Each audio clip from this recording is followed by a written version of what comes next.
dangerous world. They're moving in 2 defensive supports with heals here, just to save QO. It's so easy playing the side lanes for VG Gaming right now. There's absolutely no pressure on them whatsoever. Ice can do whatever he wants bottom. How is just free farming top. They've actually moved Ice. So Ice has gone deeper into the Radiant jungle.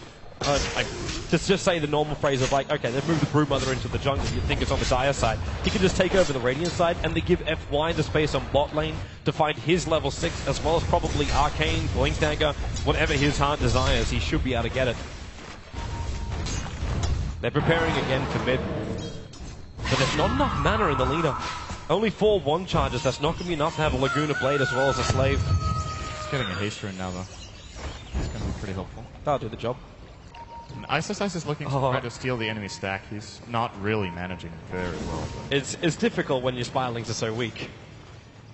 At least up against such a big stack. And QO, they're realizing that something's happening around here and that Ice is around. At the same time, FY's moved in.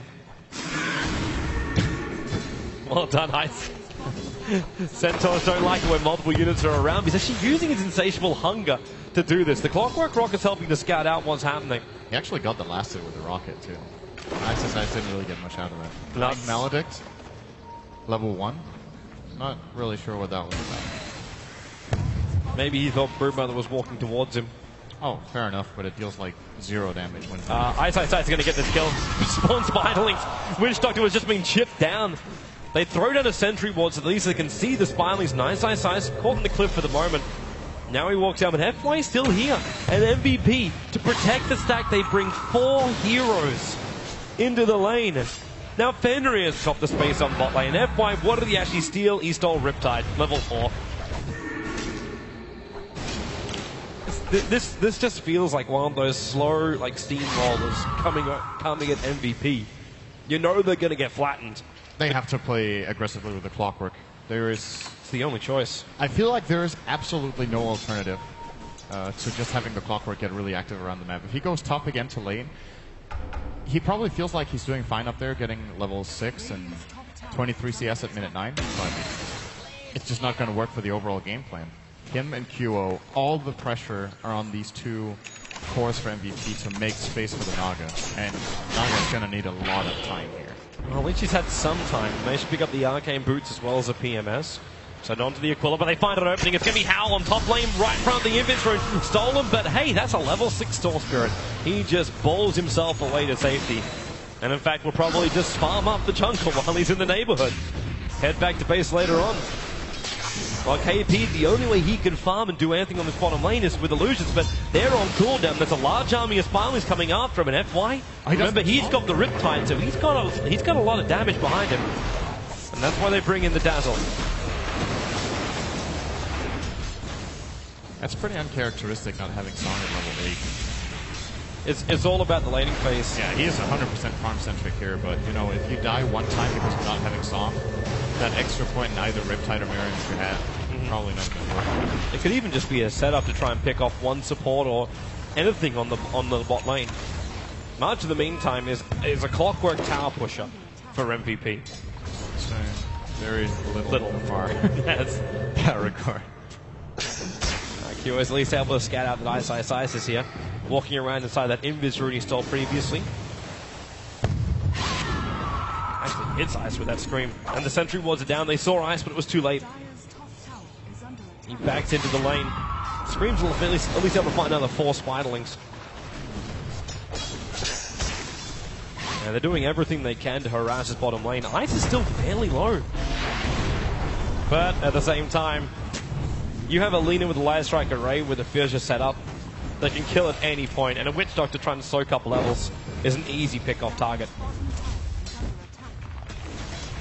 Well, top lane, I'm wondering if Hao is thinking about trying to solo this. I think he might have a shot. Right, now he doesn't. Need max mana. He has a lot of mana because he has 3 bottle charges. Mid lane again, Fissure, QO. Yeah, commit the Laguna Blade.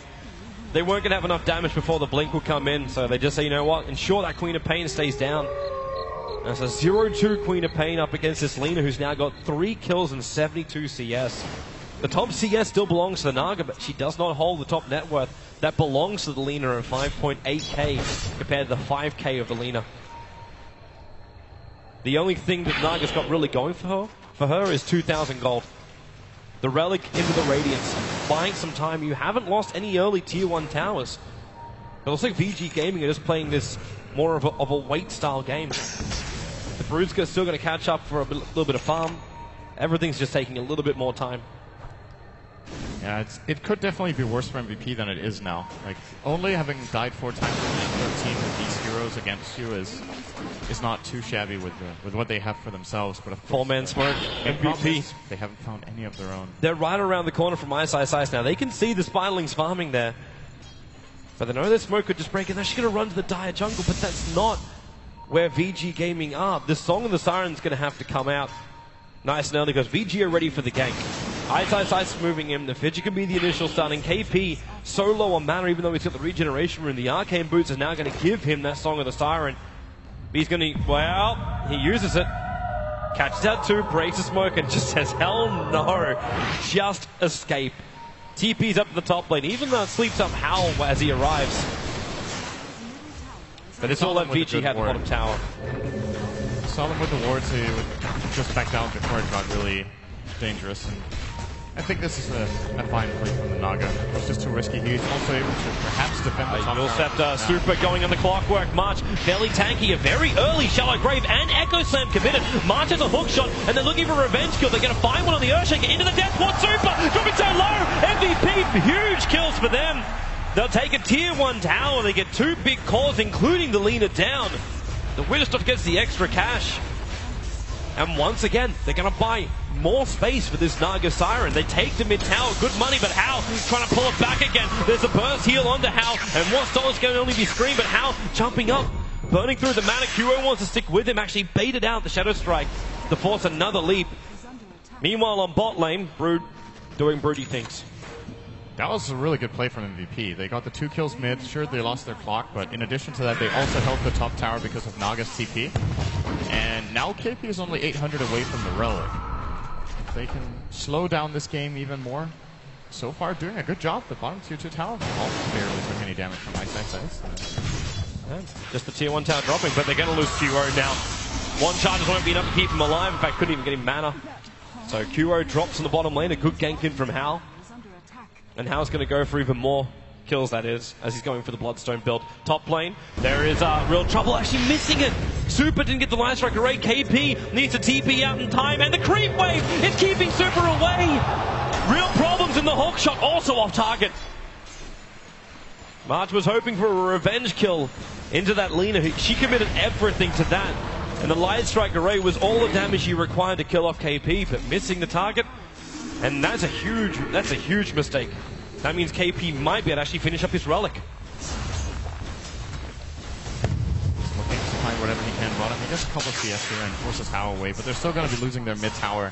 This is the thing that will inevitably happen when Brood has enough time. You start building a whole network of travel between the mid and bottom lane, and maybe MVP can get the deny here. Looks like Ice is letting them have it. The other way up hero. Last 2 tier 1 towers down. That top one's also not too healthy, only 175 points of life. And VG Gaming can now start to really control up the Radiant jungle. With the removal of those tier 1 towers, MVP don't have the front TP positions. So it's probably going to be even more of an expense when it comes to wards to keep tabs on where VG Gaming are moving. For moments like, well, I'm not saying moments like this when Howl jumps in, they're only the illusions which are down there. The moments when KP does this, he moves in close to farm up one of the Satyr camps right underneath the Dire Observer Ward. This is where VG Gaming can move over and just ensure the Naga Siren doesn't find that 3800 that he's searching for. And it is actually a fairly easy kill. KP has 900 health. He's got high armor, but Storm Spirit has a lot of magical damage, and if they rotate in, for example, the Rubik plus just the spawn Spiderlings, he is dead, and it looks like he might actually be on the receiving end here if he's not careful. He's up so far. He's reading it well, though. Moving away. Hope he can get a decent amount of farm here. Riptide's up for a little bit, then backs up. The Arcane Boots again, keeping the mana up. As Ice preparing for the late game. It's the Hand of Midas build for him early on, 17 minutes in. Hand of Midas and Medallion. This is a little weird. Almost You want feels to like buy this. You could have bought it earlier. He's setting them out together. It looks like they're trying to prepare for an earlier Roshan instead. They give Hao and Aegis the Immortal once he's got that Bloodstone and get really aggressive into MVP. Just hunt that Nagasara before she can get tanky items. The tier 1 tower's still going to go the way here of MVP. And with that now, KP can farm this top lane, stream to help, and that's going to be the relic money. So 17 minutes and 30 seconds in, putting a lot of attention towards KP with his farm, but that's still because we've basically flagged it. Nagasaren is the hope for MVP, while VG Gaming is going to inflict more and more damage. And they need to do it before this 4 Radiance, as well as a couple of tanky items that arrive for Naga. And they're doing a great job. The tier 2 tower's about to drop. Mass Spirelings get to come in. And there's nothing MVP can really do about this. Like, you Clockwork Rocket to keep out, but 4 points Rocket is nice. It is going to stall up VG's push, but it does not stop it. Storm Spirit will take the last hit. And TP's back up to the top, where his full Bloodstone is now waiting for him. 18 minutes in for Hao. Really good farm for him. Yeah, the game lane is just coming along nice with the Vici. But they are not managing to find KP. It's really impressive they haven't managed to gank him once in 18.5 minutes. So MVP are doing a good job at trying to advance the plan of their own as well. The problem is, even with the Radiance, he's still going to need a lot more time. It's the first step on the way, and the one that actually, or not actually, absolutely has to happen for them to have a chance. And when they build up that chance, he needs to keep maximizing his farm, but he's going to start putting some more pressure on that. Now what's going to be scary is that Hao will probably build an Orchid next. He just bought an item of that. It's a rogue, so I think that's pretty much telling that it will be an Orchid. That will allow him to pick off the Quap and or the Naga. The Color. Which basically means that you need to see that Mana Star coming out almost instantly from the Naga after that Radiance is completed. But with the Relic already up, like, KP's sitting at a point where he's got 1,000 gold. This should actually be a 20-minute Radiance in for the Naga. While VG Gaming, this is what we're talking about with the Medallion, is all about moving in to take out Roshan. Give Hao immortality and get more Bloodstone charges up and kill MVP wherever they can find them. Some decent split push being done top by KP.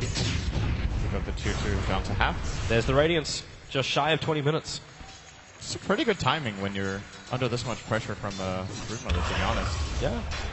And now as you see the pressure being pushed back, sides! The Sonic Wave with the Clockwork Rocket! They actually just killed him off. QO was waiting in the tree lines. He blinked out, screamed Sonic Wave, and he timed it perfectly with a level 4 rocket from March. And a March you could kill for March. He's going ahead of Minus Build. He wants to have momentum, not to mention putting Broodmother in the grave.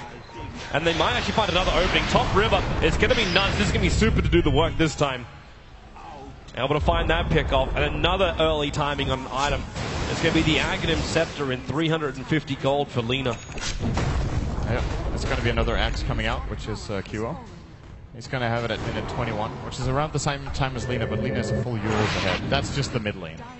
That's the way that it went this time.